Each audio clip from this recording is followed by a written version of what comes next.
Yesterday, the CEO of Arrowhead CEO stepped down, and this is a good thing.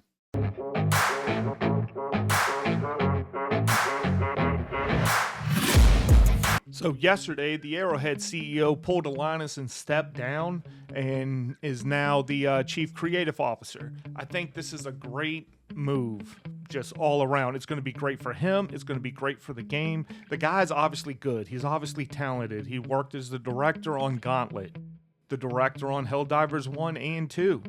People like him need to create. They don't need to run a business.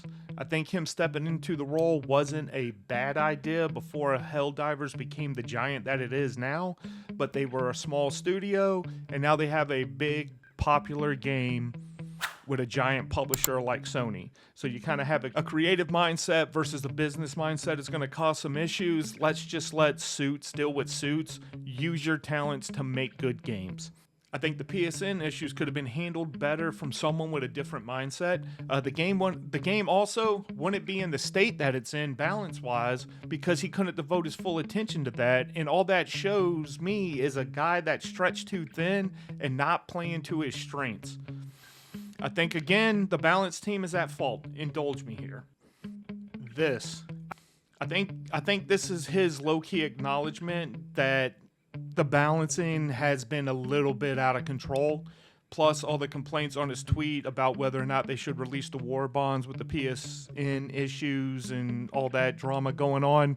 And then I remember the comment on my last Helldivers video, so I did some digging. Here is the post they bring up. What he's done to a past game called Hello Neighbor, I don't know, I've never played it. But everyone who has firsthand knowledge of it says that he ruined it. And the internet never forgets. There's also some screenshots of his Discord messages floating around trying to explain to the community how things are wrong.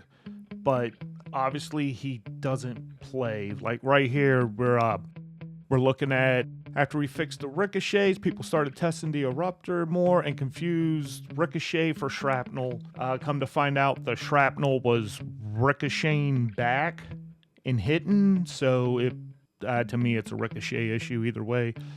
He also said that, right here, point number 4, by doing that, we also unknowingly removed an exploit that players used very consistently to deal more damage than we intended. He's referring to taking the eruptor and shooting it under the charger so that all the shrapnel damage will hit it, as well as aiming into the armpits of some of the bots, so all the shrapnel damage will be right there.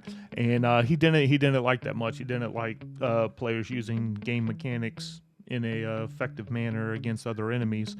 And you can see it at point 3. Remove the shrapnel to make the weapon more consistent. 40 damage always is a good trade-off for 100 damage randomly. This affects AoEs. Direct damage stays the same.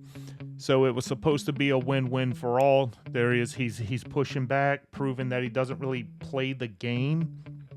And he's considering the way the weapon's designed and using it effectively as an exploit. He goes on to say, we can't bring shrapnel back the way it was. We don't want it to one-shot chargers. They also don't want it to have a chance to kill us.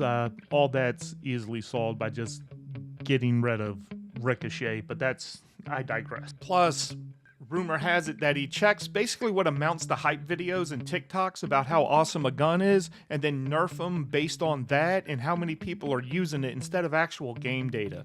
I can't confirm this, but it makes the nerf timing match with how long it would take for someone to use a weapon, make and edit a video, and then get nerfed. It's about a week, maybe 2. So it makes sense to me from a timing standpoint, but it's just a rumor and I can't prove it. My tinfoil hat theory is that the lead balance dead wasn't given proper guidance, supervision, ran amok with all the balancing, and their internal metrics of player retention is below what's expected. This shows player retention going down and losing players. That's a normal thing for a game over time, especially one like this with a limited play loop. But I think the balancing has played a decent sized role in the numbers, not so much from a player count, but more from the ones who want to play it and don't enjoy it anymore, like myself, because all the weapons are trash. So the ex-CEO, now CCO, had to step down to get more hands-on with the game to get it all sorted out, since it's not reasonable to expect him to do that and run a company. But overall, Helldivers is going to be in such a better spot for this.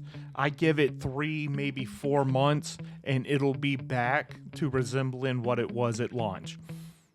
Thanks for watching. Hit that thumbs up if you like it, and if you dislike it, hit that thumbs down twice so that I know that you mean it. Let me know what you think in the comments below. Subscribe, and I will see you next time.